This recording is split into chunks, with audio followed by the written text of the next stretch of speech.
So whether you are looking to buy or sell a vehicle, there's only one name, and that is going to spring to your mind instantly. That, of course, is AutoTrader. It's no surprise because the trusted used car platform has been around for 33 years. Crazy, I know. Making it a household name, not only for enthusiasts out there, but for everyday motorists as well. Joining me in studio is the man at the helm, AutoTrader CEO Mienie. George, I haven't been in this seat for 5 years, but I haven't seen you for probably 7 years. I think the last time you and I had a good banter, we were driving in a Maserati talking about AutoTrader then. That was about 2017, and Crazy. always nice to be with you, Marius. Back then, I remember when we spoke, you had just made the very, very big call to move from print, here's the magazine, let me page through, to going online. I guess now we can have a chat about whether that was the right thing to do. It was absolutely the right thing to do, but there's a famous line that says it's a 20-year overnight success, which is effectively AutoTrader. I mean, yes, we took that decision in 2017, but it was a decade in the making. Yeah. We saw the trend coming 10 years before, and took the decision in 2017 to shed ourselves of that stone. That thing was dragging the company down.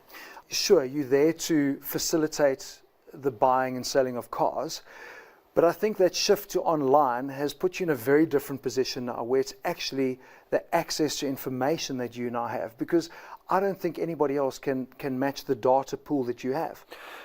Spot on. So, the buying and selling transaction as a result of the advent of the internet has diverged. Traditionally, you would, as a consumer, go into a dealership, trade your car in. There was no real places to sell a car. That's diverged, and it's decoupled itself from the purchasing journey. And since 2017, we've seen that divergence happen. Number one. And number two, we've become more of a data company than we are an advertising platform. So we're a data company that supports being a marketplace and a place for consumers to come and, first of all, buy a vehicle, but also sell their vehicle. Yeah. That has caused this hordes and mountains of data that we sit on. To give you an example, AutoTrader sees approximately 23 searches per second on the platform. It's mad. I mean, imagine, you could never in the old days quantify that when it was print. So 23 searches or people online per second. What does that look like as a total number? So how many end users are there that use the portal? So we fortunately get about 12 million visits a month, opening approximately 80 odd million pages a month. So you can see the scale of that in relation to the platform itself across approximately 90,000 vehicles. So it's not only 90,000 vehicles, because we touch about 130,000 vehicles a month. What do you do with that information? Because that ultimately has value. You and I were chatting off camera now as well. I know there's been a lot of talk for a while about why doesn't AutoTrader just buy and sell cars themselves? I mean, you could do that. Yeah, so basically, if we had to begin buying and selling vehicles, we would compete with the very customer that provides us with the vehicles for sale. So not a very good idea. And I suppose AutoTrader could do it. But it would make for the plummeting of the volumes of vehicles that we have on our platform, number one. And then number two, 130,000 vehicles available for sale. I don't think there's any one player that could ever get to that kind of scale. So we've been able to get to scale because we're the marketplace in the middle of the transaction. Yeah. And unless you're a marketplace in the middle of the transaction that doesn't own the asset on the buying or the selling side, you can touch every vehicle in the market. So if you're a car dealership or a car dealer group, or the biggest ones out there that sit on 5, 6, 7, even 12, 13, 14,000 vehicles, you're only 1/10. Yeah. If you think about it, 10% of the number of vehicles in the market, and a very small proportion of consumers searching for those vehicles. So your ability to put scale to those numbers and then to say that this is representative of the industry is a little bit small to do. At our scale, we're able to say that. We're able to say we're representative of the market. We're representative of consumer trends. We're representative of demand, supply, and price, because we play in all three of those environments. I mean, that changes for the dealer their showroom. Exactly. In terms of what are they buying.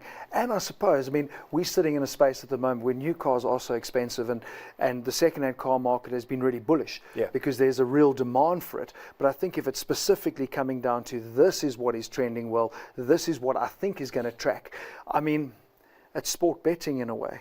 Well, it's down to what we call listing level analytics. Yeah. Whereas previously a dealership would have a dealership strategy.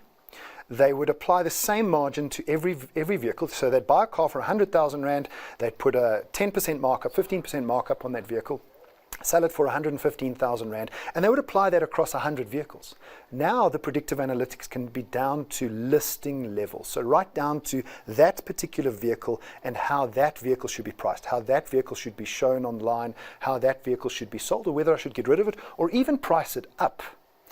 So are you able to then do that also for the customer? Are you able to educate the end user, me, in terms of that process as well? It's a very good question, Marius, because our strategy has always been give the dealer the tools, let the supply side sort themselves out and be able to operate effective, successful businesses, and then bring that transparency to the consumer. So yes, as time goes by, we are bringing a lot of those transparency elements that the dealer already has to the consumer in smart ways, so that both the buying and the selling side of the market work effectively together. You can't give the consumer side that level of transparency until you've allowed the dealer or the seller the transparency in order to get their act together, and in order for them to price vehicles and to buy stock in an effective way. Because then you're creating a real powerful market, and we see transparency in three ways. Listings transparency, so as time goes on, we'll give consumers more and more transparency around the vehicle itself, besides just the specs. What is the history of this car? Yeah. What is the history of its demand and supply? What is the history of its price?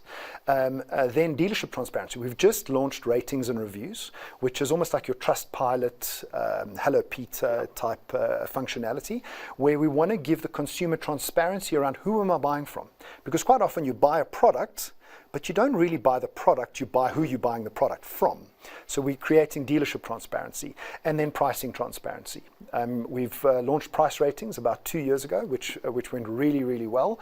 And we give the consumer transparency around whether that vehicle is priced right or not. I mean, that's what I always do. If mates ask me, what should I sell this car for? Go and have a look at AutoTrader. Because if you do that, you'll get an idea, mileage, spec, the way it's laid out. It's very, very clear to me as an end user. George, I mean, 8 minutes gone. I knew it would. Very lucky having you on Ignition GT again.